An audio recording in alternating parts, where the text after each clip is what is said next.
Bismillahirrahmanirrahim. Assalamualaikum warahmatullahi wabarakatuh. Waalaikumsalam. Alhamdulillahirabbil alamin. Wa bihi nasta'inu ala umuri dunya waddin. Salatu wassalamu ala asyrafil anbiya'i wal mursalin. Sayyidina wa maulana Muhammadin wa ala alihi wa sahbihi ajma'in. Bapak-bapak dan ibu-ibu pemirsa, alhamdulillah kita memanjatkan puji dan syukur kehadirat Allah Subhanahu wa taala. Kita bisa berkumpul secara online di forum ini dan kita pun bersyukur Allah masih mengaruniai kita nikmat iman, nikmat Islam, nikmat sehat sehingga kita sekarang sudah berada di hari ke-28 dan insya Allah nanti malam sudah masuk ke malam ke-29. Bapak Ibu, saat ini saya akan menyampaikan materi yang insya Allah saya persiapkan dengan baik, yaitu menjadi pemenang di era new normal pasca pandemi dalam bisnis dan dakwah. Yang kami hormati seluruh pengurus DKM Masjid Al-Muhajirin, Pak Prabowo, Pak Jatmiko, dan seluruh pengurus jamaah. Serta pada saat ini pun acara ini live streaming di YouTube official dari HNI yang insya Allah followernya 50.000 orang dan juga di fanpage-nya HNI, kemudian di Instagram official HNI dan di fanpage-nya saya. Jadi saya menyapa juga kepada seluruh pemirsa di seluruh Indonesia, bahkan di seluruh dunia. Biasanya juga ada hadir dari Thailand, dari Malaysia, dan dari berbagai negara. Pada hari ini kita akan membahas insya Allah materi yang sangat bermanfaat buat kita, yaitu sekali lagi saya bacakan judulnya adalah menjadi pemenang di era new normal pasca pandemi dalam bisnis dan dakwah. Nah, untuk memulainya kita akan putar dulu sebuah film, ya, film singkat saja untuk kita bisa memahami apa itu new normal. Yuk, ini ada yang bertanya di IG kita, beneran tuh Wuhan udah bener-bener nggak ada. Masih banyak orang yang merasa tidak percaya dengan data-data resmi yang diumumkan oleh pemerintah Tiongkok.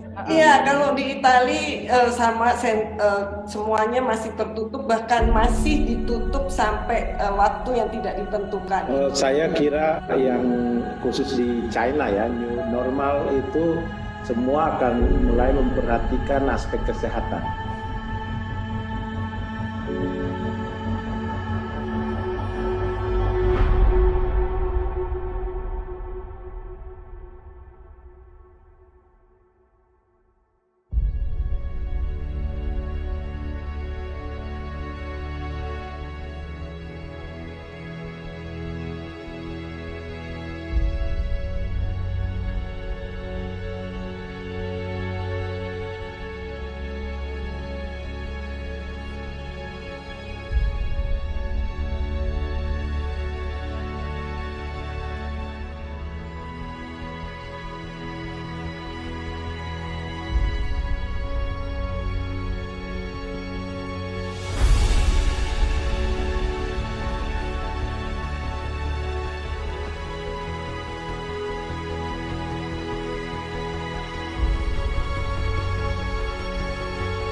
Alhamdulillah Bapak Ibu sekalian, sudah kita saksikan cuplikan tadi, dan kita di sini bisa mengambil banyak pelajaran.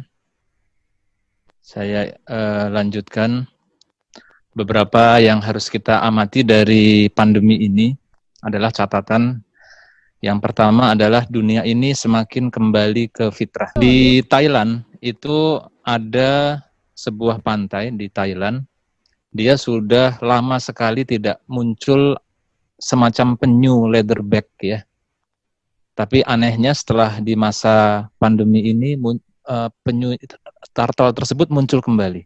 Nah, ini setelah masa orang itu tidak banyak ke pantai, lebih sepi, maka penyu-penyu yang tidak pernah muncul ini kembali muncul. Nah, itu luar biasa. Kemudian lanjutannya adalah kita ketahui masalah bumi kita ini adalah lapisan ozon yang sudah menganga, sehingga menyebabkan inframerah dan ultraviolet menembus ke bumi yang bisa menyebabkan penyakit kanker.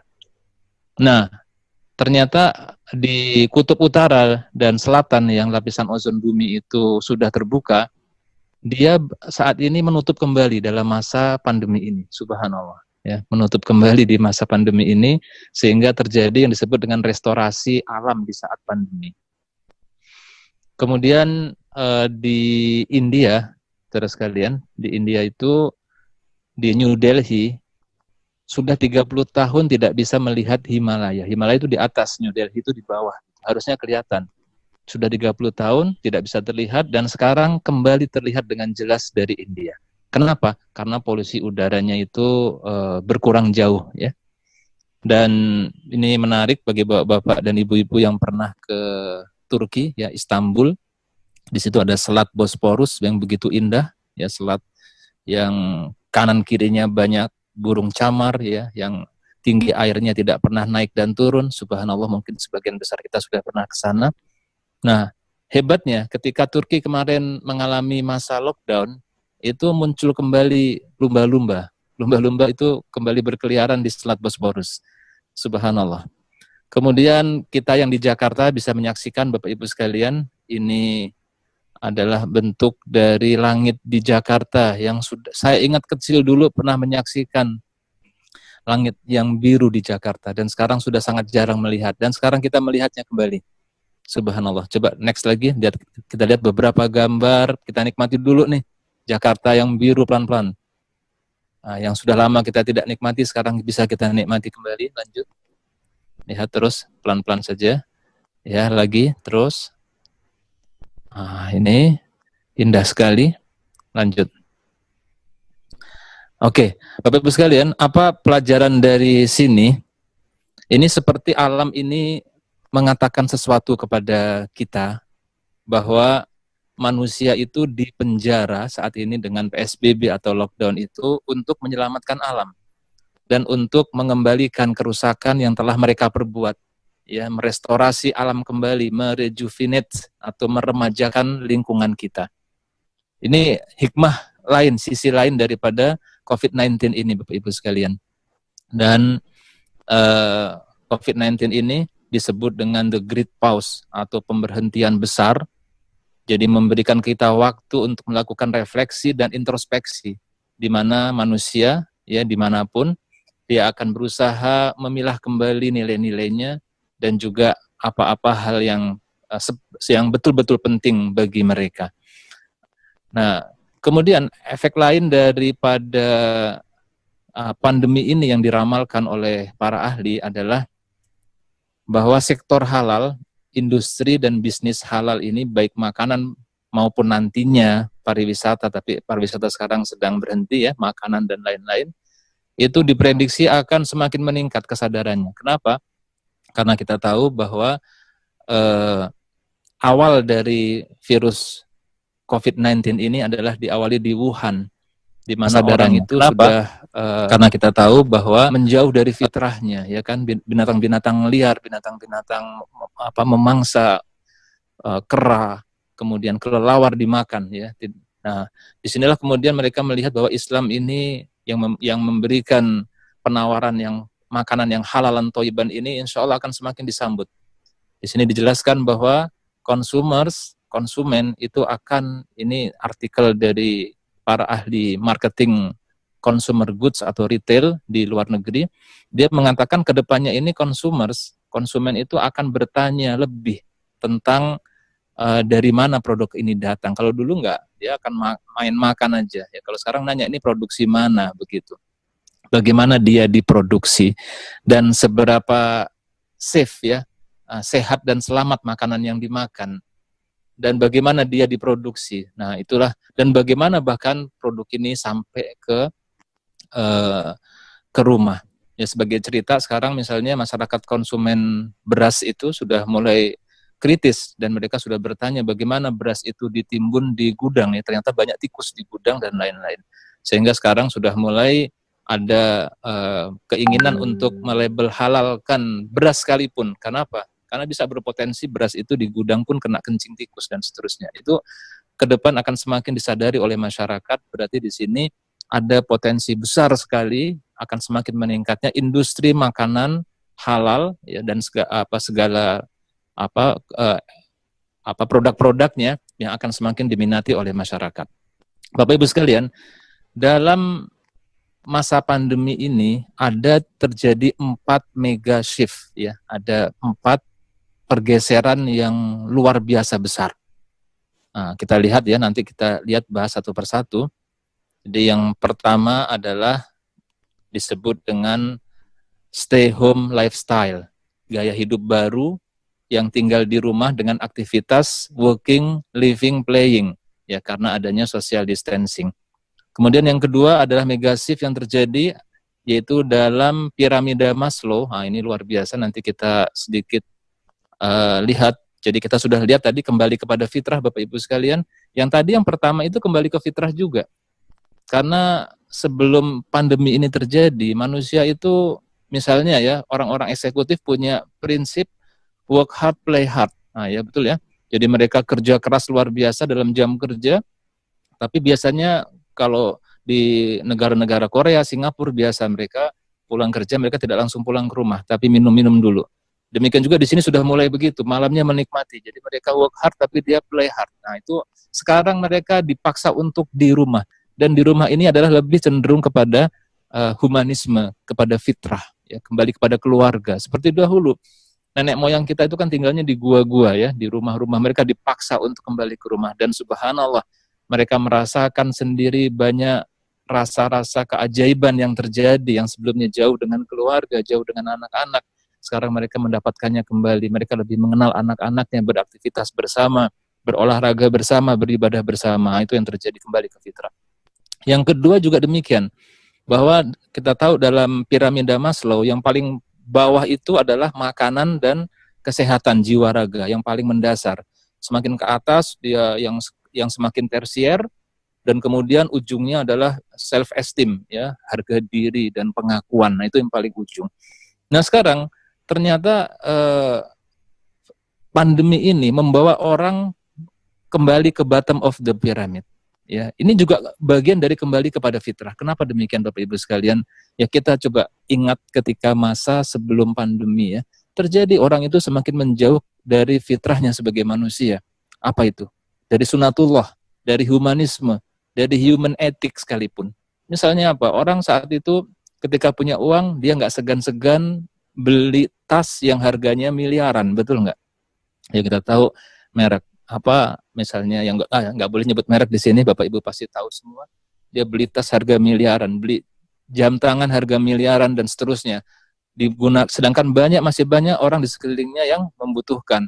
Nah, ketika sekarang terjadi pandemi, orang tidak lagi berpikir produk-produk tersier, nggak lagi dilirik. Kenapa? Toh juga nggak ketemu orang. Bahkan sekarang banyak juga di Ramadan ini, Lebaran dia nggak beli baju baru, ya kan? Dia nggak beli baju baru karena apa? Ya nanti juga belum tentu bisa bertemu dengan orang. Jadi sekarang lebih orang itu kembali ke fitrahnya, yaitu bagaimana memenuhi kebutuhan kesehatan, keamanan, dan makan dan minum. Dan yang ketiga adalah Bapak Ibu sekalian, ciri daripada pandemi ini terjadi mega shift ya, pergeseran yang besar itu dalam rangka apa? Saat ini semakin go virtual, ya semakin go internet. Jadi pertemuan fisik kontak fisik semakin berkurang. Nah, seperti kita sekarang, kita melakukan pertemuan di virtual ini, baik melalui Zoom maupun dari media streaming. Nah, ini akan terus berjalan ke depan. Terus naik lagi ke atas, dan megasif yang keempat adalah terjadi empathic society, yang artinya adalah karena banyaknya korban, baik korban nyawa, korban jiwa, maupun korban ekonomi yang tidak berhingga. Jadi pada saat ini ternyata bukan hanya krisis kesehatan, tapi pada saat ini pun terjadi krisis ekonomi yang dahsyat, yang luar biasa. Krisis ekonomi yang terjadi lebih besar dibandingkan dengan tahun 98 maupun tahun 2008 sekalipun. Bahkan para ahli mengatakan ini disebut dengan Black Swan. Ya, Black Swan itu apa? Angsa hitam. Jadi pandemi COVID-19 ini disebut dengan Black Swan. Kenapa? Karena Black Swan itu datangnya tidak diundang, tiba-tiba datang, dan perginya tidak bisa diprediksi. Bapak Ibu jangan, kita belum tentu, ini harus mempersiapkan diri ya. Kita optimis, berdoa, ingin segera berakhir, tapi kita harus tetap mempersiapkan diri bahwa masa pandemi ini berjalan panjang.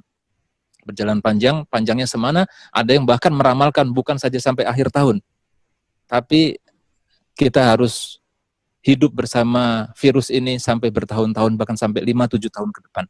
Dan ini yang terjadi. Nah, sehingga dengan ini kita bisa memahami satu aspek bahwa pada saat ini manusia ini kembali kepada fitrahnya. Ya. Yang menarik misalnya dalam bisnis kita bisa melihat bahwa ada belum lewat dulu. Ada semua industri mobil itu mengalami penurunan. Semua industri mobil mengalami penurunan omset sampai 70% bahkan. Tapi ada satu merek mobil di dunia, bukan di Indonesia, karena di Indonesia belum masuk, yang justru omsetnya meningkat. Dia adalah Tesla. Kenapa begitu Bapak Ibu sekalian? Ternyata di sini bukan semata-mata karena fitur, bukan semata-mata karena mobil ini canggih dan sebagainya, bukan. Tapi lebih karena masyarakat itu menghargai bahwa Tesla ini adalah mobil listrik yang tidak memberikan polusi kepada lingkungan. Itu begitu dihargai oleh masyarakat. Jadi ke depan kita semakin menghargai, menyayangi bumi ini, menyayangi lingkungan kita, maka kita pun juga harus semakin care dengan lingkungan. Ya, ini sebagai bukti. Dan ternyata sebenarnya masalahnya bukan cuma itu. Masalah lingkungan kita cukup banyak. Di antaranya adalah kerusakan lingkungan, kerusakan pantai, terumbu karang, maupun tanah kita yang sudah terpolusi oleh plastik, oleh deterjen, dan lain-lain. Nah, ini pergeseran ke depan itu akan terjadi ke sana, Bapak Ibu sekalian. Next, maka kita lihat sekarang apa itu new normal. Jadi new normal ini seperti ini, Bapak Ibu sekalian. Sekarang kita berada di pandemi. Pandemi ini kita sudah jalan berapa lama? Mungkin kalau di Indonesia baru Maret ya, Maret, April, Mei. Sudah mau 3 bulan. Itu masa pandemi. Nah, sebelum pandemi kita sebut dengan masa normal. Kita belum tahu sebenarnya kapan pandemi ini selesai. Tapi kalau pandemi itu selesai, kita tidak bisa harapkan masa setelah pandemi. Masa normal setelah pandemi itu akan sama dengan masa normal sebelum pandemi. Berbeda sekali, sudah berbeda sekali. Sehingga itulah disebut dengan new normal. Maka para ahli banyak mengatakan, Bapak Ibu sekalian, bahwa pandemi COVID-19 ini adalah disruption terbesar sepanjang sejarah. Apa itu disruption? Disruption itu adalah terguncang ya, mengalami guncangan seperti misalnya ada bisnis-bisnis online, ada perusahaan seperti Gojek, Gokar misalnya, dia nggak punya kendaraan, nggak punya armada taksi, tapi bisa mengalahkan armada taksi yang banyak sekali. Industri yang tadinya perhotelan yang tidak punya hotel satupun, dia bisa mengalahkan industri perusahaan yang punya hotel berpuluh-puluh bahkan beratus-ratus. Itu terjadi disruption. Dan COVID-19 ini selain dia mempercepat disruption, dia juga adalah pelaku disruption yang terbesar. Kenapa? Karena setelah terjadinya pandemi ini, Bapak Ibu sekalian, manusia kemudian dia berpikir ulang ya tentang asumsi-asumsi dasarnya, pengertian-pengertiannya tentang karir, tentang tempat kerja, tentang bagaimana menggunakan teknologi, dan tentang berbagai isu-isu lain yang berkaitan. Sehingga kemudian masyarakat dan konsumen dan lain-lain, termasuk jamaah, termasuk orang beriman dan kita semua ini saat ini sedang bertanya-tanya, seperti apa sih nanti new normal itu, tampaknya seperti apa. Nah, itu yang harus kita pahami. Next, yang jelas adalah Bapak Ibu, pada saat ini terjadi kebiasaan-kebiasaan baru kan ya. Tadi yang nomor 1 mega shift-nya itu adalah terjadi kebiasaan baru yang berbeda dengan masa sebelum pandemi. Misalnya, kalau masa sebelum pandemi orang pakai masker, jalan-jalan pakai masker, oh itu orang sakit begitu kan. Atau kemudian kita bercakap-cakap orang pakai masker, maka kita dikatakan orang yang tidak sopan. Nah, itu sebelum pandemi. Tapi dalam era pandemi, kalau kita berjalan-jalan keluar nggak pakai masker, maka kita dikatakan orang yang tidak peduli karena dia bisa membahayakan lingkungannya. Atau kalau kita bercakap-cakap tidak pakai masker, maka kita dikatakan orang yang egois. Itu terjadi perubahan yang sangat signifikan, ya. Yang sebelumnya barangkali sekolah-sekolah penuh, sekarang sekolah libur. Saya kemarin bertemu dengan ada dua universitas sekolah tinggi, dan mereka mengatakan bahwa mereka semua sedang mempersiapkan yang disebut dengan distance learning atau online learning atau e-learning. Karena apa? Ini Bapak Ibu perlu tahu, kita perlu tahu bersama bahwa nanti setelah pandemi ini selesai pun manusia itu masih belum selesai, nggak balik kayak dulu lagi. Mereka masih trauma dengan crowd itu apa? Dengan kerumunan orang, ya. Karena mereka tahu virus itu nggak mati, ya. Virus itu ada di mana-mana. Ya, mereka teringat dahulu kalau masuk misalnya di kelas sekolah, ya. Ada yang sakit 1-2 orang, maka satu kelas bisa sakit. Cuma sekarang virusnya ini lebih berbahaya karena menyerang saluran pernafasan sehingga mempersulit bernafas sehingga mengakibatkan kematian, apalagi kalau ada penyakit penyerta dan usia lanjut. Maka mereka sadar itu, dan mereka tahu juga selain COVID-19 ini ada penyakit-penyakit yang lain yang juga penularannya luar biasa, misalnya penyakit TBC dari ludah yang terbuang saja bisa menular. Maka mereka lebih prepare ke depan. Sehingga saat ini misalnya armada penerbangan Bapak Ibu sekarang sudah mulai menyiapkan kursi-kursi penerbangan itu, seat dari pesawat itu jauh-jauh jaraknya direnggangkan. Seat dari bis juga dijauhkan. Dan ramalan para ahli ke depan, pembayaran misalnya dengan menggunakan kartu akan semakin ditinggalkan. Jadi nanti akan sistem e-money yang menggunakan aplikasi yang akan lebih banyak dipakai. Nah, ini terjadi perubahan-perubahan. Jadi consumer trends ini seperti online learning, working from home, ya. Sekarang karyawan juga udah mulai enak saat ini. Mereka sudah mulai membiasakan, ya. Tinggal nanti dibantu dengan kolaborasi, aplikasi kolaborasi yang bisa melakukan MONEV, ya, monitoring dan evaluasi dari pekerjaan dan seterusnya. Kemudian streaming services ini meningkat. Ini seperti kita menggunakan Zoom ini, ya, video communication dan collaboration. Kemudian juga yang luar biasa peningkatannya adalah industri pengiriman, delivery dari produk dan jasa. Nah, ini yang kita alami sekarang. Nah, Bapak Ibu sekalian, itu pengertian daripada pandemi dan new normal, ya. Next. Nah, sekarang Bapak Ibu kita berada di masa pandemi. Sekarang kita berada di masa pandemi dan kita berada di bulan Ramadan. Nah, ini penting banget. Coba lihat gambar yang saya tampilkan ini, lihat bahwa yang sebelah kiri itu, ini gambar benang, sebelah kiri itu benang kusut, dan warna background-nya pun gelap, sebelah kanan gambar yang lurus, dan warna background-nya pun terang. Bapak Ibu, saya mengajak kita merenungkan sejenak, Allah menciptakan malam dan siang, ya. Siang buat bekerja, wa ja'alna naharo ma'asya. Allah menjadikan siang itu sebagai kita bermata pencaharian, dan wa ja'alna laila libasa, dan menjadikan malam itu sebagai tempat istirahat. Sesungguhnya malam itu adalah saat rekonsiliasi, saat konsolidasi, ya.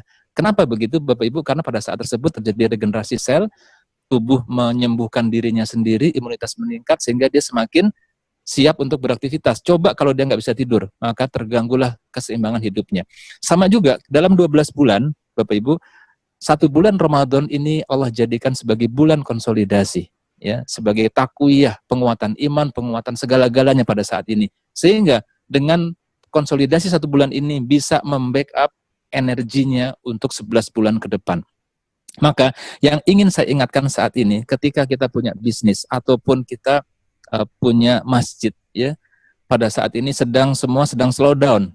Omsetnya mungkin bisnisnya ada yang menurun, ya, kebanyakan menurun. Mungkin 80%, 90% omset semua menurun pada saat ini, terutama kecuali beberapa bisnis. Nah, pada saat ini bukan saatnya rebahan, Bapak Ibu. Dan saat ini konsolidasinya itu 2, saat PSBB lockdown dan juga tentang Ramadan. Ini 2 kita diminta buat melakukan konsolidasi diri, keluarga, bisnis, masyarakat, dakwah, dan lain-lain. Jadi saat ini bukan saatnya rebahan, tapi justru kita mempersiapkan diri. Kalau ada di perusahaan kita misalnya sistem akuntansinya, keuangannya masih bermasalah, ini saatnya kita perbaiki. Bukan kemudian kita sekarang tidur-tiduran, tapi kita persiapkan sehingga nanti ketika lewat masa pandemi, pada saat new normal itu semuanya sudah running well. Jadi gambaran benang kusut tadi kita luruskan, justru kita lakukan pada saat ini, ya. Karena mobil, misalnya kita misalkan mobil, kita naik mobil, kita pakai terus, tiba saatnya 10.000 km, maka dia harus dikonsolidasi, yaitu melakukan servis rutin agar bisa terus terpakai. Nah, saya ingin mengingatkan bahwa saat kita sekarang ini sedang lebih lambat semua ritme bisnisnya, dakwahnya, dan lain-lain, ini adalah saatnya konsolidasi. Bukan rebahan, bukan diam saja. Nah, Bapak Ibu, lanjut. Sekarang kita lihat berbagai aspek, ya. Nanti kita akan lihat dalam aspek dakwah yang sangat luar biasa. Sekarang lebih banyak ke bisnis dulu, ekonomi. Kita lihat Bapak Ibu sekalian, ternyata dalam masa pandemi ini jenis produk, ya, produk dan jasa, barang dan jasa ini kebanyakan potensial loser pada saat ini. Tapi ada juga beberapa yang potensial winners, dia justru meningkat gitu. Nah, lihat misalnya medical supply services itu meningkat, ya, produk-produk hand sanitizer, APD, produk-produk suplemen kesehatan, nah itu meningkat luar biasa. Kemudian food processing and retail, terutama pengirimannya yang bisa online pengiriman itu meningkat. Personal healthcare, ya, antiseptik, kemudian yang lain-lain meningkat, ya. Kemudian ICT, e-commerce, agriculture, nah meningkat. Yang lainnya, apalagi yang namanya tourism itu benar-benar hilang, ya, benar-benar mendekati 0, habis sama sekali. Nah, ini untuk kita bisa melihat bisnis kita ada di mana, gitu Bapak Ibu sekalian. Kalau Bapak Ibu punya bisnis kita ada di mana? Karena kalau saya misalkan, kita sekarang kita naik mobil, kita berada di sebuah kota, ini sebelum masa pandemi, masih masa normal, masa pranormal, ya, masa normal. Kita naik kendaraan di jalan yang halus, di jalan raya yang halus. Nah, terjadilah pandemi Bapak Ibu sekalian. Ketahuilah, jalan kita ke depan setelah pandemi ini bukan lagi jalan yang sama, bukan lagi aspal halus, tapi bisa jadi adalah misalnya padang pasir yang dihadapi ke depan. Pertanyaannya adalah, mobil kita ini, bisnis kita, masjid kita, dakwah kita ini, apakah sudah kita persiapkan untuk bisa melalui padang pasir? Bisa jadi, mungkin cukup dengan ganti ban saja. Ya, sudah bisa lagi, mobil kita sudah bisa jalan di pasir. Ya, seperti kalau kita pernah safari desert, ya, di Dubai itu naik Land Cruiser, maka ketika sampai pada satu titik mobilnya berhenti dan bannya dikempesi dari 35 menjadi 15 dan 17, disesuaikan agar bisa. Tapi bisa jadi ternyata mobil kita pun tidak sanggup, sudah nggak cocok lagi dengan medan pasir, harus ganti mobil, ganti bisnis misalnya. Nah, ini harus kita amati dengan seksama, ya. Nah, sekarang mari kita lihat beberapa aspek, ya. Next, Mas. Beberapa aspek yang harus kita perhatikan. Jadi kalau dikatakan marketing aspek, ini bisa bisnis, tapi bisa juga dakwah, karena dakwah juga marketing. Dakwah juga mengajak, ya, mengajak orang, mempengaruhi orang. Berarti dakwah pun juga aspek marketing juga. Nah, yang perlu saya tekankan, kita tekankan Bapak Ibu sekalian pada saat ini kepada seluruh yang hadir, bahwa masa pandemi ini adalah mempercepat disruption.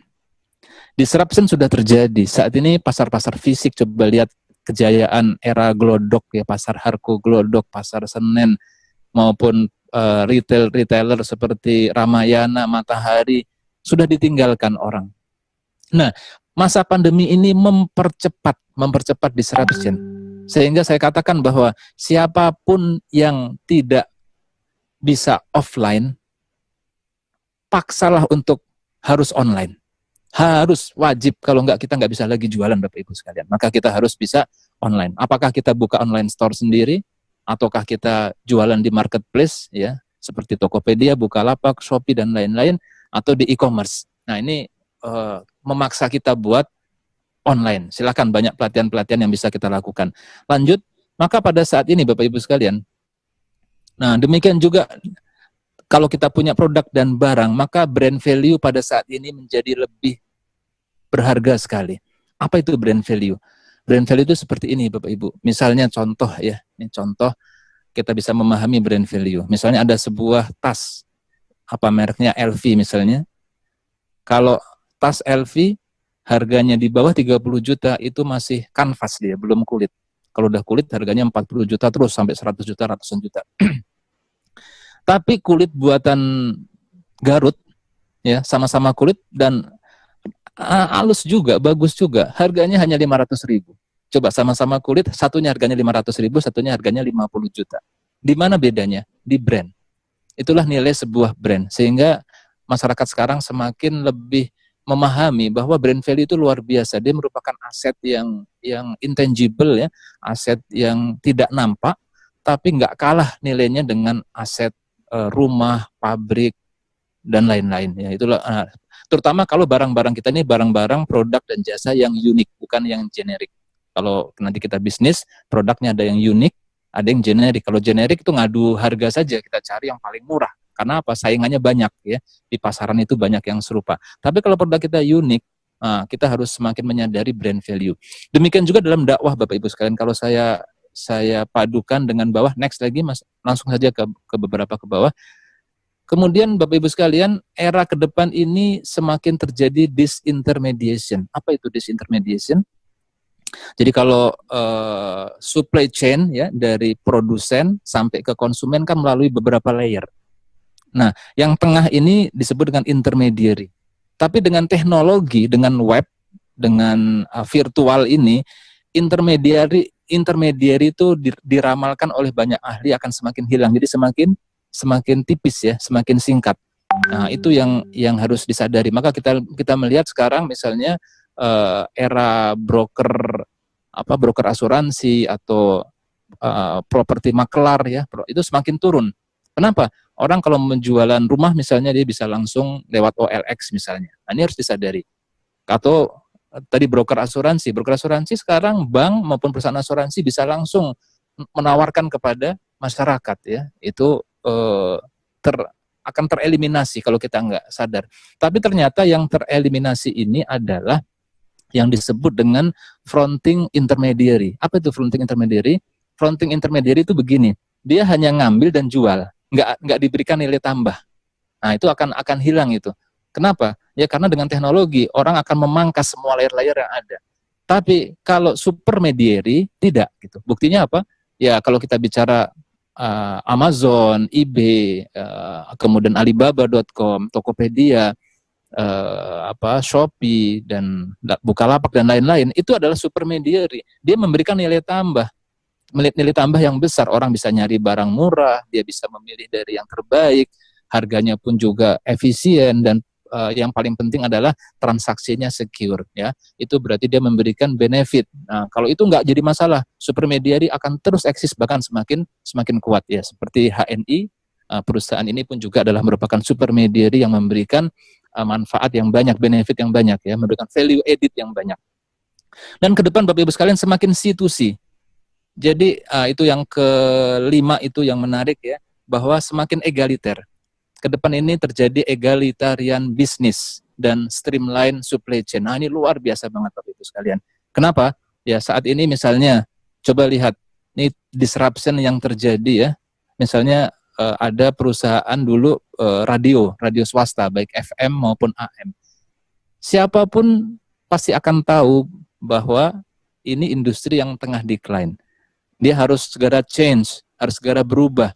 maka biasanya mereka akan segera membangun online-nya gitu. Dia bikin apakah YouTube channel yang followernya banyak, yang pengikutnya banyak, FB page yang followernya banyak. Nah, itulah yang akan menggantikan. Tapi kalau radio analog ya, FM, AM dan sebagainya itu segera akan beralih menjadi radio digital dan juga mendapatkan tantangan dari live streaming. Jadi semakin orang semakin punya channel-channel pemasaran. Kalau dulu Bapak Ibu sekalian ingat zaman-zaman Pak Prabowo dan Pak Jatmiko zaman saya ini, yang namanya marketing, yang namanya promosi semua lewat iklan TV, ya kan? Lewat iklan TV. Sekarang itu tidak lagi menjadi hal yang besar ya, walaupun masih tetap masih saat ini masih sangat penting. Tapi iklan-iklan yang lebih bisa dilakukan oleh siapapun di sosial media misalnya, nah itu luar biasa sekali. Perannya sangat luar biasa. Ya, ini jadi lebih egaliter, siapapun bisa melakukan. Bahkan berita pun sekarang tidak lagi dimonopoli oleh apalagi berita nasional ya, oleh TVRI, oleh RRI seperti zaman dahulu. Sekarang sudah banyak sumber-sumber berita lain dan yang lebih penting lagi ternyata media yang sosial media ini ternyata menjadi hal yang baru ya, menjadi disruption yang baru. Nah, ini kita harus persiapkan diri. Demikian juga para dai Bapak Ibu sekalian. Kita bersyukur bahwa saat ini muncul dai-dai yang luar biasa ya, dai-dai yang eksis seperti Ustadz Adi Hidayat, Ustadz Abdul Somad ya, dan yang lain-lainnya, Gus Baha dan lain-lain, luar biasa ya mendapatkan sambutan. Bagaimana mereka melakukan personal branding, brand value tadi. Personal branding ini menjadi penting dan ini untuk kepentingan umat harus kita lakukan Bapak Ibu sekalian. Jadi bagaimana agar dakwah kita pun juga bisa mengikuti kaedah-kaedah marketing, misalnya marketing mix itu, yang kalau dulu kita tahu marketing mix itu bauran pemasaran 4 ya, product, promotion, price, place. Nah sekarang marketing mix ini dikembangkan menjadi 7, yaitu people, process, dan physical evidence, dan itu kaitannya sama online semua. Nah, saya nggak berpanjang lebar di sini, khawatir habis waktu, tapi coba next lagi. Ya, ini adalah tentang tadi ya, marketing mix yang baru. Mas Budi bisa next. Marketing mix yang baru udah nggak usah dibahas. Intinya semuanya ada kaitannya sama online sekarang. Online menjadi hal yang sangat penting. Misalnya kalau saya lihat dalam P yang terakhir, physical evidence, itu ada syarat tentang online experience. Bagaimana konsumen kita dia merasakan kenyamanan, pengalaman yang baik ketika melakukan transaksi online. Itu sampai seperti itu ya. Dan dalam people itu bagaimana dengan teknologi bisa melakukan service yang berbeda, pelayanan yang istimewa kepada konsumer yang istimewa atau premium. Nah, itu sudah menjadi harus kita lakukan pada saat ini.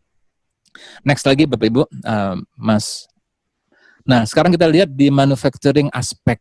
Saya persingkat saja, intinya apa? Ke depan ini manufacturing, pabrikasi, industri ini akan semakin automated. Ya, karena kita tahu saat ini misalnya kemarin ada kisah sebuah pabrik rokok yang buruhnya itu ada yang terkena COVID, efeknya cukup parah, akhirnya bahkan sahamnya anjlok. Ya, itu yang terjadi. Sehingga masyarakat atau para pengusaha mereka menyadari bahwa terlalu berisiko ketika hanya mengandalkan tenaga kerja, sehingga semakin ke depan ini akan semakin automated ya, semakin menggunakan mesin. Kemudian yang kabar gembiranya lagi adalah bahwa ini ada kabar gembiranya. Kalau dahulu sebelum masa pandemi ini, supply chain itu atau distribusi daripada bahan baku itu pokoknya lebih murah, sehingga orang mencari banyak dari China. Ya, bahkan banyak pengusaha Indonesia yang bikin pabrik di Vietnam. Kenapa? Lebih efisien dalam tenaga kerja, dalam perizinan, dalam perpajakan dan lain-lain. Nah, pada saat kemarin itu yang terjadi. Jadi terjadi yang sebelumnya offshoring ya, mencari dari luar, tapi saat ini kemudian menyadarkan ketika terjadi krisis semua pasokan dari luar berhenti. Maka mereka menyadarkan saat ini adalah mereka harus domestik, harus mencari sumber-sumber yang domestik. Nah, ini merupakan good opportunity, kesempatan yang baik untuk domestic product ya, untuk menghilangkan atau mengurangi kebergantungannya kepada produk asing.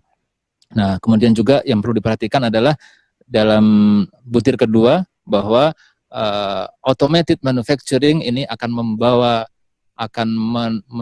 menurunkan ya permintaan terhadap buruh-buruh yang skillnya rendah, tapi akan meningkatkan, akan menciptakan pekerjaan baru dan kesempatan baru untuk digitally savvy workers, yaitu pekerja yang cerdas secara digital. Oke, lanjut Bapak Ibu sekalian. Tapi kalau ini kita lewatin aja, saya khawatir waktu, kita fokus. Lanjut satu lagi. Oke, ini penting bahwa ke depan, sebelumnya Mas, mundur satu, bahwa dalam era manufacturing ini, mundur. Dalam era manufacturing ini bersamaan dengan perkembangan teknologi 5G network, di mana kecepatan 5G ini sudah 10 kali lebih cepat dibandingkan dengan 4G, dan saat itu bersamaan dengan perkembangan yang disebut dengan artificial intelligence, ya, AI.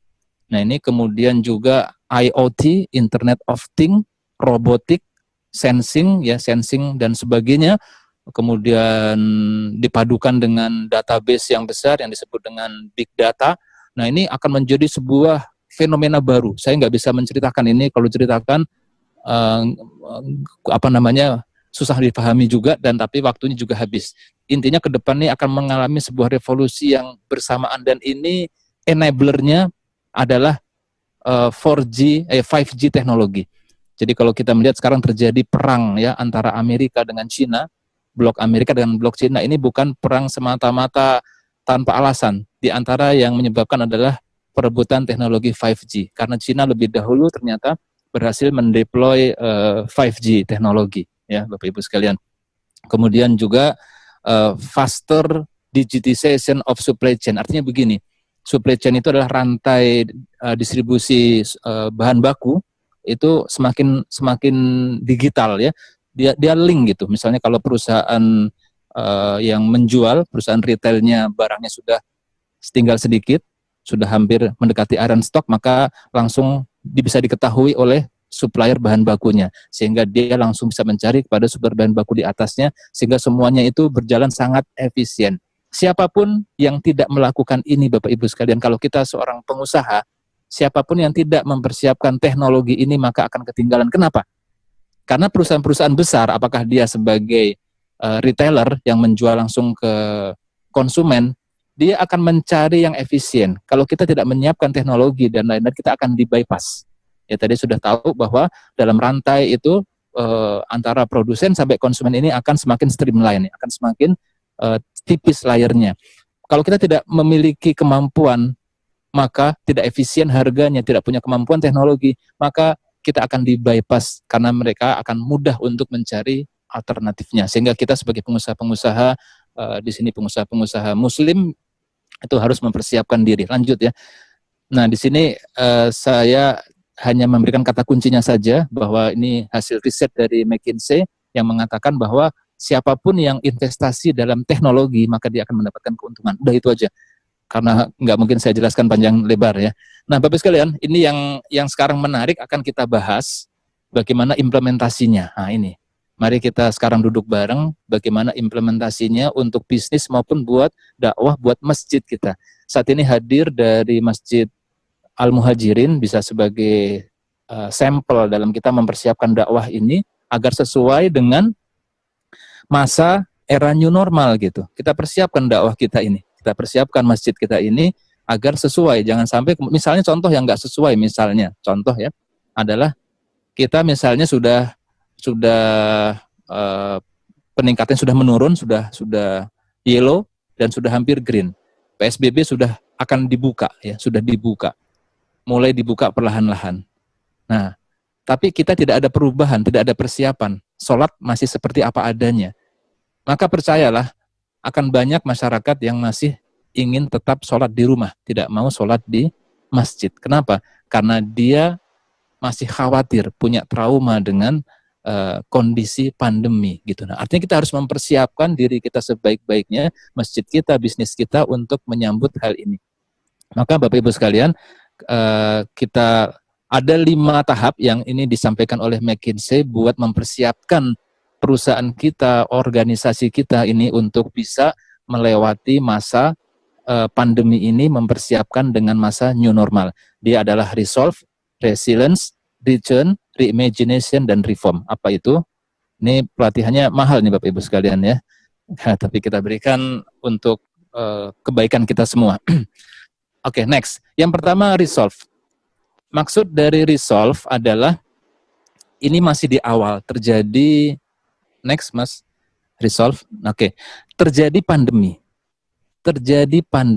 Orang yang jualan, punya restoran yang tadinya laris manis, tapi kemudian sekarang nggak ada yang beli karena orang nggak mau datang ke rumah makannya. Maka harus dicari solusi yang saat ini harus dilakukan. Masjid misalnya, maka masjid dia menghentikan kegiatan fisiknya. Sholat 5 waktunya dihentikan, sholat Jumat juga dihentikan, dan seterusnya gitu. Karena ini kita mengikut kepada keputusan arahan dari pemerintah maupun dari Majelis Ulama.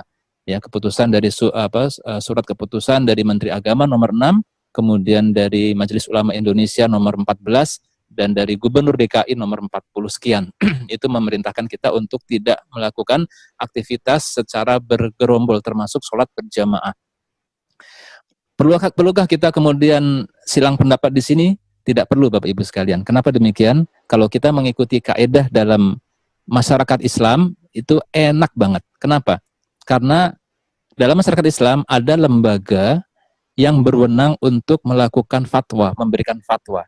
Dalam hal ini adalah Majelis Ulama Indonesia yang isinya para doktor-doktor dan dari berbagai disiplin ilmu dan dari berbagai lembaga, dari NU, dari Muhammadiyah, dan dari berbagai lembaga sudah berkumpul di sini. Mereka dan authorize mereka untuk memberikan fatwa. Maka kita sebagai masyarakat biasa yang sifatnya adalah muqallid itu adalah tinggal ikut saja dengan keputusan Majelis Ulama. Perhatikan, kalaupun fatwanya, ini kan kalaupun, nggak saya katakan salah ya, kalaupun fatwanya salah, maka kita sebagai muqallid tidak berdosa Bapak Ibu. Itu enaknya. Enaknya kalau kita ikut kepada fatwa daripada lembaga yang authorize. Ya. Kalaupun salah, enggak dosa. Jangan khawatir. Apa timbul pertanyaan kemudian silang pendapat, kok pasar, mal masih dibuka, bandara dibuka, masjid ditutup. Oh, ini enggak benar nih, gitu kan? Enggak benar. Udah. Kalau kita kemudian ternyata salah pun fatwanya, bahwa sebenarnya harusnya kita sholat tetap di masjid, karena sudah ada fatwa dari lembaga yang authorized, yaitu Majelis Ulama Indonesia, maka kita sebagai muqallid, sebagai masyarakat tidak berdosa Bapak Ibu sekalian. Maka kita bisa tenang menjalankan semua ketentuan ini. Ya, tenang saja, nggak usah khawatir. Dan yang menariknya lagi, dalam tatanan masyarakat Islam, si mufti yang berfatwa, yang melakukan ijtihad, kalau dia fatwanya benar, dia mendapatkan 2 pahala. Tapi kalau fatwanya salah, dia hanya mendapatkan 1 pahala, tidak mendapatkan dosa. Subhanallah, enak ya. Makanya udah ikutin aja, nggak usah silang pendapat saat ini Bapak Ibu sekalian. Tinggal ikutin fatwa yang sudah ada. Karena silang pendapat hanya menimbulkan perpecahan ya dan lain-lain. Dan tidak boleh menyalahi daripada fatwa lembaga yang sudah authorized. Kalau mau tataran diskusi silahkan ya, silahkan. Mereka para dokter-dokter itu saling berdiskusi silahkan. Tapi kalau di tataran bawah kita tidak boleh sebenarnya kalau harus menentang atau melawan dari fatwa lembaga yang authorized. Nah, itulah tatanan yang indah dari sebuah masyarakat yang Islam. Nah, Bapak Ibu sekalian, kemudian tadi ya dalam dalam kita menghentikan kegiatan fisik. Nah, kemudian di saat ini masjid mulai untuk mencari pengganti kegiatan taklim maupun ibadah. Nah, begitu. Sehingga harusnya, dan saya yakin alhamdulillah Masjid Al-Muhajirin ini sudah melakukannya, ya sudah membuat pengajaran online. Nah, jadi kalau ada distance learning, ini adalah distance taklim atau online taklim, e-taklim. Nah, subhanallah. Ini kita lakukan. Ya, kalau bisnis gimana pada saat ini? Pada saat ini bisnis tadi rumah makan nggak bisa jualan karena nggak ada yang mau datang, maka dia harus berpikiran jualan online. Ya, apakah kemudian dia jualan di GoFood, di GrabFood dan lain-lain, silahkan. Nah, itu berarti dia sudah masuk tahap resolve. Ya, kemudian juga kalau perusahaan lebih besar, dia saat ini banyak masalah, misalnya vendornya jadi nggak bisa mensuplai produk, dia langsung berpikir buat mencari sumber-sumber yang lain. Nah, kemudian masuk ke yang kedua, next, resilience. Ini apa Bapak Ibu sekalian? Nah, di sini resilience itu artinya adalah elastis. Jadi diri kita, organisasi kita, perusahaan kita ini harus lihat elastis agar tidak mudah hancur. Nah, sehingga dia bisa sustain ya, bisa bertahan dalam kondisi krisis. Itulah resilience. Maka apa yang kita lakukan? Kalau dalam dakwah ini Bapak Ibu sekalian, dia investasi untuk perlengkapan online. Nah, ini menarik ya. Harusnya masjid kita ini mulai nih investasi, beli mic ya, beli kamera yang bagus, kemudian speed internetnya harus dipercepat kalau mau ada acara-acara seperti ini dan segala macam, beli semacam studio mini ya kan. Ustadz-ustadznya difasilitasi buat melakukan hal ini. Nah, itu diantaranya adalah buat peralatan online. Karena kalau Bapak Ibu, alhamdulillah kalau dakwah itu kan ada tatarannya tablik. Tablik itu seperti yang di YouTube oleh berbagai ulama-ulama, ustadz-ustadz tenar kita ya. Tapi kelemahannya daripada itu bagus sekali. Kita terbantu di situ. Tapi kalau di situ tidak ada kurikulumnya. Harusnya kalau pembelajaran itu kan ada kurikulum ya. Kalau kurikulumnya itu dari A sampai Z itu harus jelas. Maka kita perlu melakukan menyediakan sebuah taklim. Bedanya tablik dengan taklim itu. Kalau tablik temanya bisa bebas, terserah penceramahnya. Tapi kalau taklim temanya sudah runut ya. Ada sirah, ada segala macam hadis, ada ulumul Quran dan seterusnya, bahasa Arab dan seterusnya, tafsir. Nah, ialah kemudian difasilitasi. Nah, yang melakukan taklim ini hanya bisa perguruan sekolah dan masjid. Maka inilah peran masjid di sini buat melakukan, sehingga tidak ada salahnya sudah untuk kita saat ini melakukan investasi pada peralatan online ya untuk mempersiapkan masa yang akan datang. Kemudian juga pada saat ini, pada masa resilience ini, masjid maupun bisnis itu harus mempersiapkan diri untuk memasuki masa new normal. Jadi begini Bapak Ibu sekalian. Tadi saya ceritakan, misalnya nanti sebentar lagi sudah masuk new normal. Ya. Sudah mulai boleh sholat di masjid. Percayalah, kalau kita ternyata masjidnya tidak berubah, masih sama saja dengan dahulu masa normal, orang nggak mau datang, orang khawatir, masih trauma. Maka pada saat ini kita harus misalnya melakukan sholat dengan distancing ya, dengan jarak 1 atau 2 meter dikasih jarak. Sehingga orang yang datang merasa nyaman, merasa safe, secure ya. Kenapa begitu? Ya kalau saf yang rapat itu kan sunnah hukumnya. Sedangkan kalau dalam hal ini darul mafasid muqaddam ala jalbil masalih, itu kaidah fikih ya, bahwa menolak keburukan ya, potensi bahaya itu lebih didahulukan daripada mengambil manfaat atau pahala. Jadi sholatnya di masjid kita nanti kalau sudah boleh itu saya sarankan langsung kita buat jarak ya, berjarak. Dan juga dengan protokol pengamanan pencegahan yang baik. Di depannya tuh nanti ada ada hand sanitizer, ada yang meriksa suhu, ada hand sanitizer, dan sekarang hand sanitizer oke lah, masih ikhtilaf boleh nggak alkohol. Kalau saya pribadi sendiri mengatakan bahwa alkohol boleh kalau sepanjang tidak diminum atau dimakan. Buat luar itu boleh, tapi ini ikhtilaf, ini perbedaan pendapat. Maka masjid bisa menyediakan, jangan khawatir. Saat ini ternyata hand sanitizer dan lain-lain itu ada yang non alkohol. Ya, bahkan kekuatannya lebih baik, tapi lebih aman karena tidak menimbulkan iritasi. Nah, itu diantaranya adalah cairan HOCl ya. Nah, nanti kalau Al-Muhajirin perlu bisa mendatangi HNI, kita menyediakan hand sanitizer. Sedikit iklan boleh ya. Nah, jadi Bapak Ibu sekalian, kita mempersiapkan semuanya masuk ke berikutnya. Next. Jadi masjid mempersiapkan sholat yang distancing, pemeriksaan suhu, kemudian hand sanitizer ya, untuk kita masuk kepada mempersiapkan diri nanti ketika sudah mulai dibuka. Oke, oh ya, mundur dikit satu lagi. Mundur yang kedua, resilience. Bagaimana dengan bisnis Bapak Ibu sekalian? Bisnis pada saat ini, kalau Bapak punya bisnis, harus mengevaluasi semua biaya. Maka yang banyak dilakukan oleh para pebisnis saat ini adalah cost cutting ya. Mana biaya-biaya yang tidak perlu, tidak berdampak kepada likuiditas ya, maka itu di-cut ya. Maka yang paling parahnya adalah kemudian biaya SDM pun banyak di-cut ya, bahkan BUMN pun banyak yang membayarkan gajinya hanya 10-40% saja. Investasi-investasi kita evaluasi semua. Jangan berpikiran sama ke depan ya. Kita lihat mana yang saat ini nice to have, mana yang hanya cantik untuk dimiliki, mana yang ultimately required, mana yang betul-betul memang harus dimiliki. Ya Bapak Ibu sekalian. Nah, kemudian kita juga harus memahami likuiditas dan solvabilitas dengan baik. Nih panjang nih sebenarnya materinya, harusnya 3-4 jam ya. Dan kemudian kita mempersiapkan masa new normal sama. Oke, lanjut. Yang ketiga, kita masuk ke tahap return.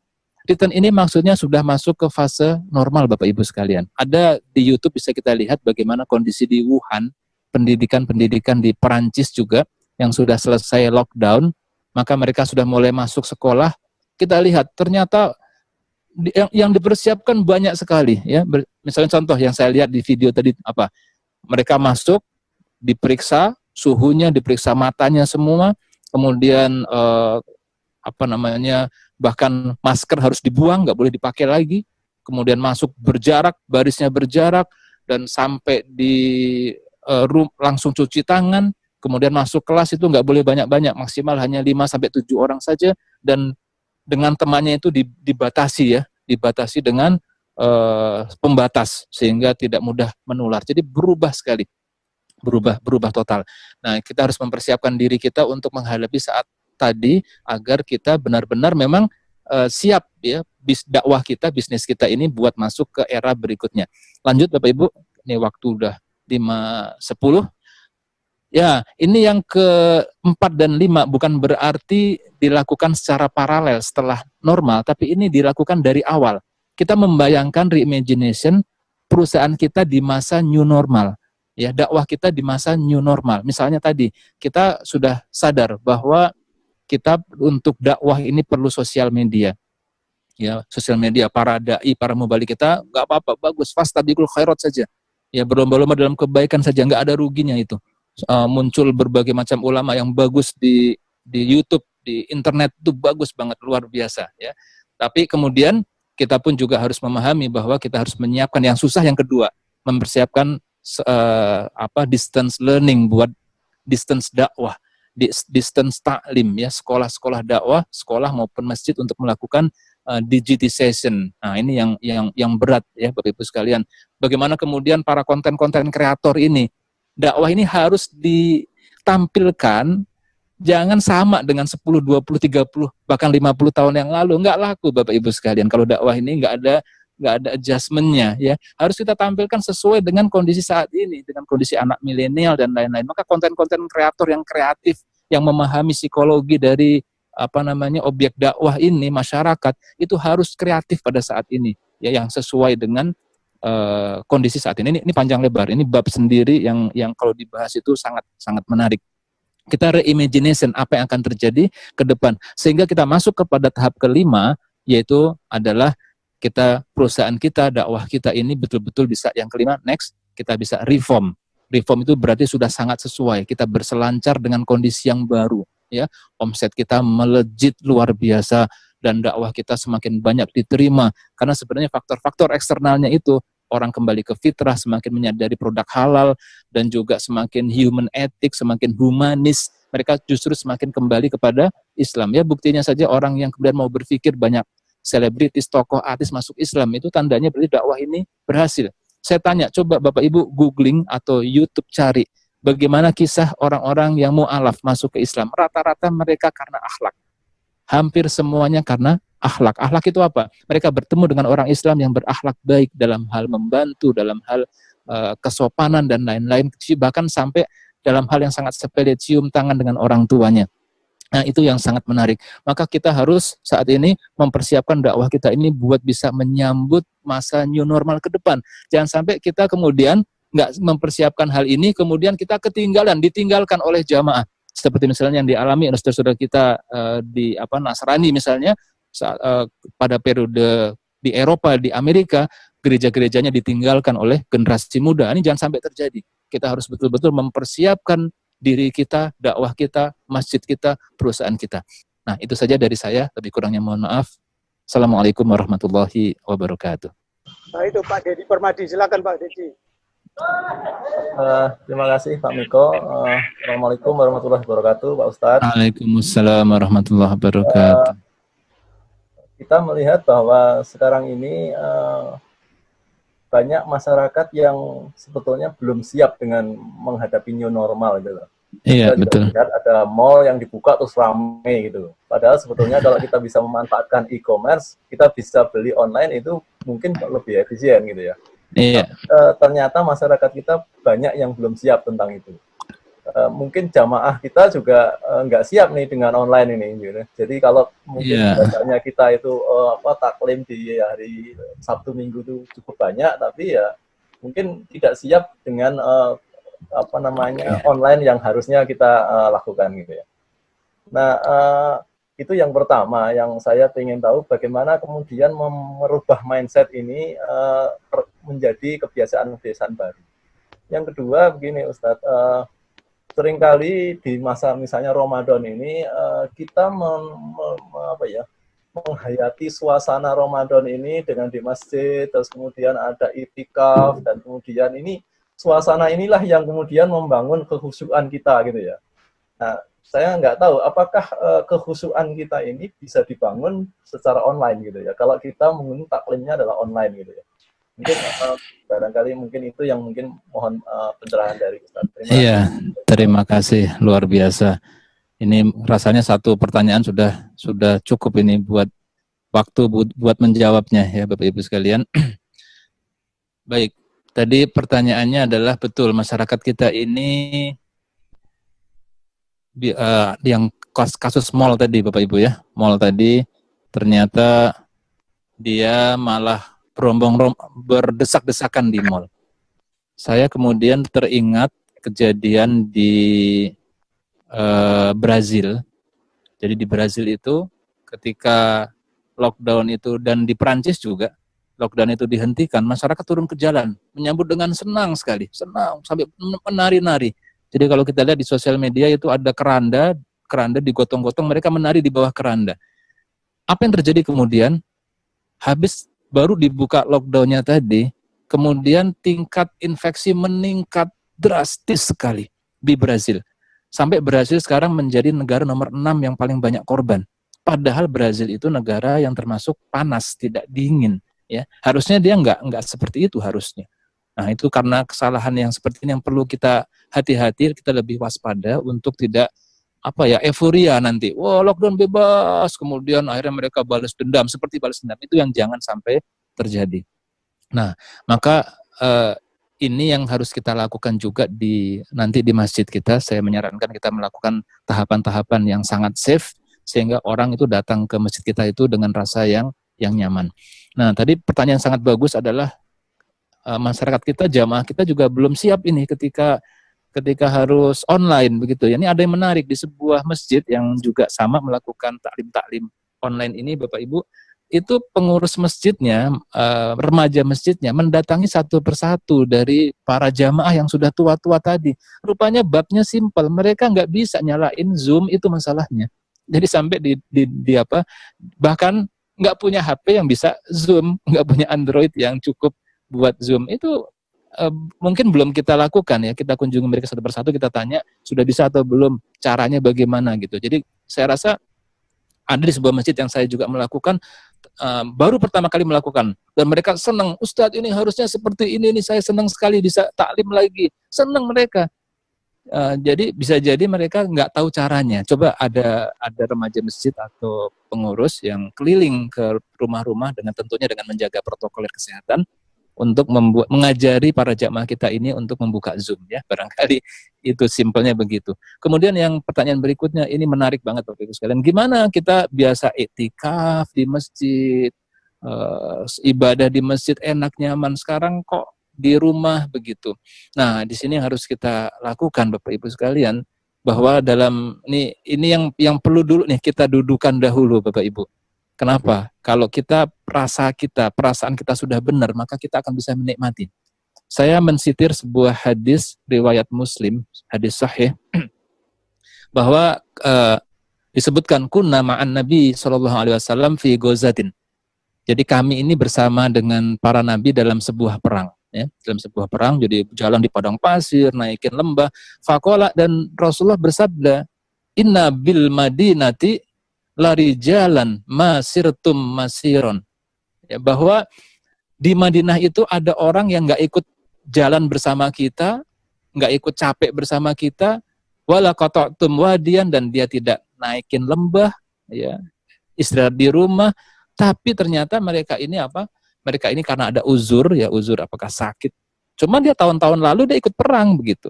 Maka kata Rasulullah, mereka tetap dapat pahala yang sama. Mereka bersekutu pahala dengan kalian, kata Rasulullah. Singkatnya begitu hadisnya.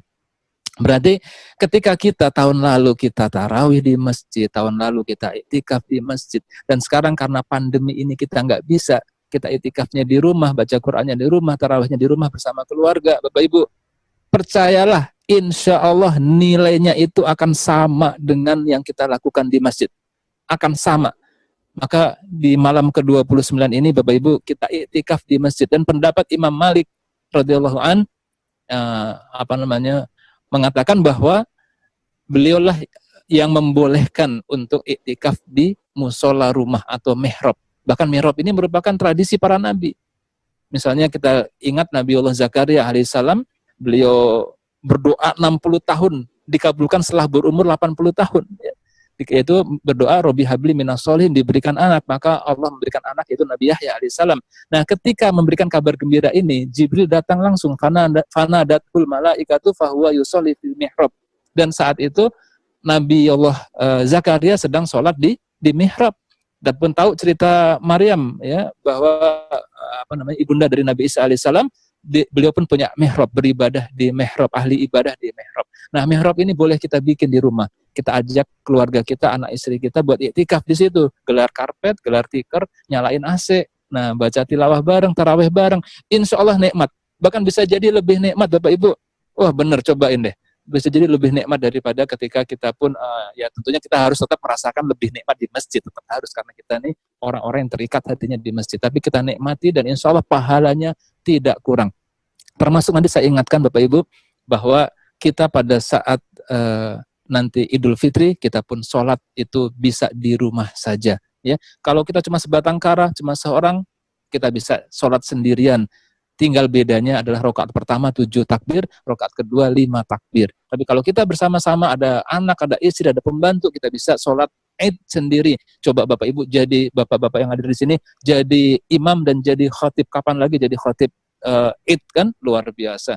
Ya, kita bisa menjadi khotib. Tapi kalau kita nggak punya kemampuan khotib, sholat saja sudah cukup. Nah, itu saja. Terima kasih. Terima kasih Pak Ustadz. Waktunya sudah jam. Iya, sudah menjelang buka ya. Banyak sekali yang saya catat, dan kelihatannya mungkin Pak Ustadz akan menjadi salah satu yang diskon takwil. Ya. Karena beberapa yang saya catat yang harus dijelaskan lagi mengenai market mix, kemudian manufacture aspect, dan McKinsey 5R tadi yang tadi. Wah, itu kuliah bisnis, Pak. Ya, mungkin meskipun bisa kita pelajari, tapi kalau Pak Ustadz yang menyampaikan, mungkin bisa banyak yang kita terima lagi. Terima kasih waktunya, dan semoga apa yang disampaikan tadi bisa menjadi amal bagi Pak Ustadz dan juga ilmu. Amin. Semua jamaah khususnya dari Al-Muhajirin. Assalamualaikum warahmatullahi wabarakatuh. Waalaikumsalam warahmatullahi wabarakatuh. Taqabbalallahu minna wa minkum buat semua. Selamat nanti Idul Fitri. Selamat berbuka puasa semuanya. Assalamualaikum.